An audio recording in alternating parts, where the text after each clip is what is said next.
What's up, everyone? We're back with another game recap. Tonight, we are going to be doing the Vikings game, and we're going to be doing the Texans game first because that just wrapped up. I know the initial plan was to do one of these every week, but I'm going to try to do these every night that there is preseason action.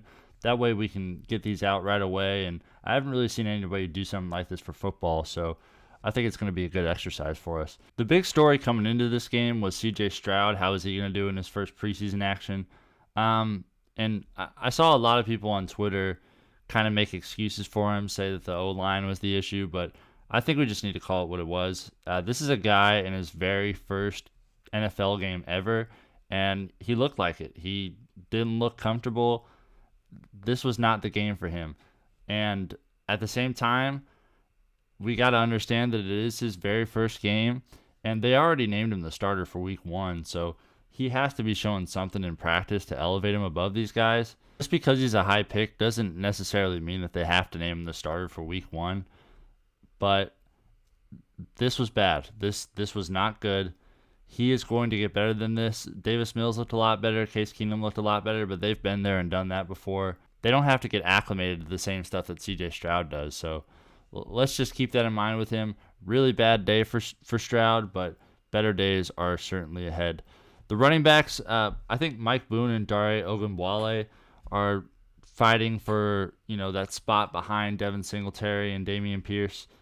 Singletary here did not have a super productive day. He could be in that mix with Boone, Ogunbowale.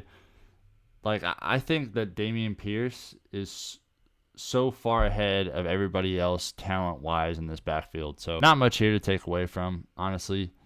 Stroud had 6 yards. Ogunbowale had 18. Boone had 25. Boone had the really high average, though. 6.3 is awesome. But the big story here is Tank Dell. Now, the Tank Dell hype train is about to start.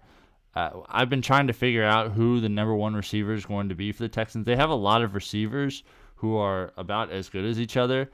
And when you look at the snap counts when the starting offense was out there, Tank Dell had the most snaps out of all the receivers, and after that was Nico Collins, and after that was Mechie. I thought that Mechie was going to be the number one guy here, but as much as they used Tank Dell, he caught a back shoulder touchdown, and then he bobbled it and made an insane catch. But he had a back shoulder, he's 5'8", 150, and they threw him a back shoulder at the end zone. They already really like this guy. So that's something to keep in mind. I think he is ascending to that guy on the Texans, the number one receiver that we want to have. He is going to be rising up draft boards fast. I think Nico Collins' hype is going to die down a little bit. The Mechie hype is going to die down a little bit. And this is going to be the Tank Dell hype machine for a little while. So 5 catches for 65 yards and a touchdown. That is much better than anybody else here. I don't think there was a whole lot to take away. Nico Collins' 1 catch was pretty impressive, though. He lowered his shoulder on somebody. That looked really good. Mechie only had 1 catch. Like I said, not a whole lot to take away from the Texans here. Steven Sims, I think he had a fumble. Yeah, he had a fumble, but it wasn't lost. Xavier Hutchinson had 1 catch for 20 yards. Again, not a whole lot to take away from here, except Tank Dell is awesome. For the Patriots, we got Bailey Zappi threw a bunch of passes, completed a bunch of balls. Not for a whole lot of yards. He got sacked twice. I think it's telling that they didn't have Mac Jones out there. A lot of people are trying to say that this is going to be Bailey Zappi's job eventually, but I just disagree. I think Mac Jones is a really good quarterback. He was in a bad situation last year with no offensive coordinator. Better days are ahead for Mac Jones. Better days are ahead for the Patriots offense. But as far as these quarterbacks are concerned, Bailey Zappi looked like a decent backup, and I think Malik Cunningham is going to beat out Trace McSorley. I'm not sure Trace McSorley is an NFL quarterback, to be honest with you. Malik Cunningham looked really exciting when he was out there.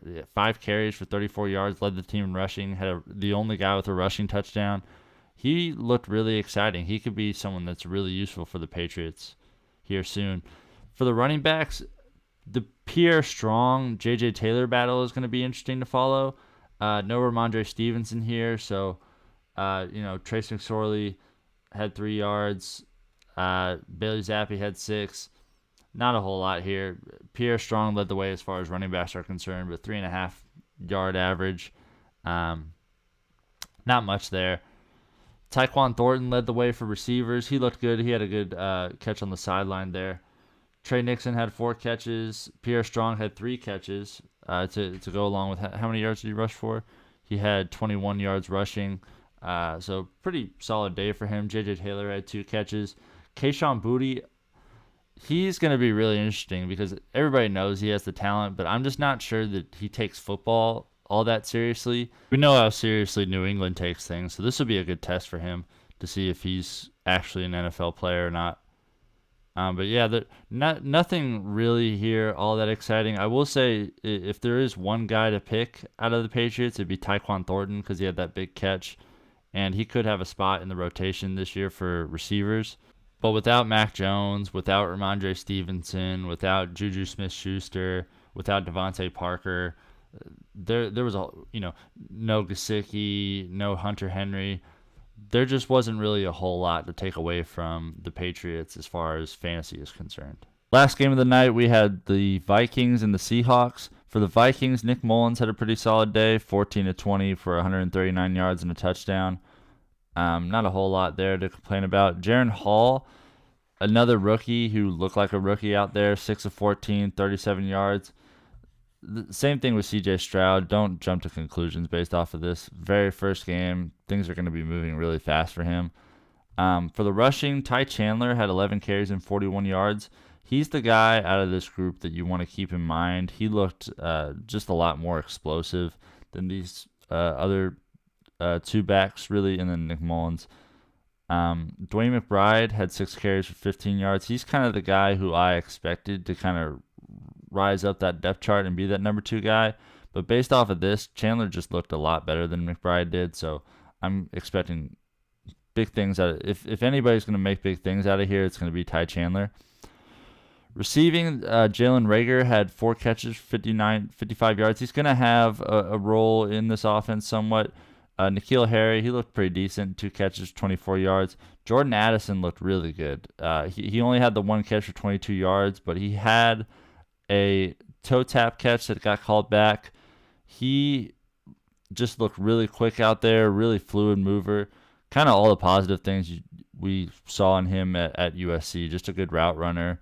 Like I said, just a smooth mover in general. For the Seahawks, Drew Lock had a good day, 17-24 for 191 yards, 2 touchdowns and a pick. He threw a lot to Jackson Smith-Njigba when he was out there. Good move. Holton Ahlers, he was pretty exciting when he was out there, 4-4 for 43 yards and a touchdown. He had some work on the ground as well. He had 26 yards rushing. Brent Kobach had 32 yards rushing. He led the way. SaRodorick Thompson had 14. The guy to really keep in mind is, the obvious one, Zach Charbonnet. He looked really good. This stat line isn't too impressive, 4 carries, 14 yards, but he was lowering the shoulder on people. He looked explosive. If tonight is any indication, he should have that number 2 back spot locked up. DJ Dallas only had 1 yard on the ground. Like I said, Zach Charbonnet is really the guy to keep in mind out of this group. For the receivers, Jake Bobo is a name that you hear a lot out of Seahawks camp. He's probably going to make this team. He had 55 yards and a touchdown. Matt Landers had a pretty good touchdown after an Ahlers pass, 30 yards there.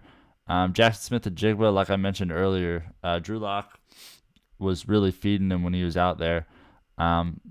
He's a great player. He's going to do some really good things for the Seahawks. Zach Charbonnet, like I mentioned earlier, he was just lowering the shoulder on people, kind of advertising what he does a little differently than Ken Walker here. 2 catches, 14 yards. The thing to keep in mind with Charbonnet, though, is, and I made a video about this on Instagram, Pete Carroll doesn't really play rookie running backs until he has to. He didn't play Ken Walker really last year until Rashad Penny got hurt. And before that, Chris Carson, he was the other rookie who really got some play under there. He didn't really start playing until Eddie Lacy got hurt. So that's something to keep in mind. Slow our roll a little bit on the Zach Charbonnet hype train, but he looked really good out there. Tyjon Lindsey, 4 yards. Colby Parkinson at 10 yards. Not a whole lot here. I will say Jake Bobo is probably going to make this team. Jackson Smith-Njigba, obviously, and Zach Charbonnet kind of displaying what he does a little bit differently than Ken Walker. And That's going to do it for me, guys. Like, comment, subscribe. I'm going to be doing one of these game recaps every night that there's preseason action. So subscribe and make sure that you stay up to date on those. Thank you so much for watching, and I'll see you next time.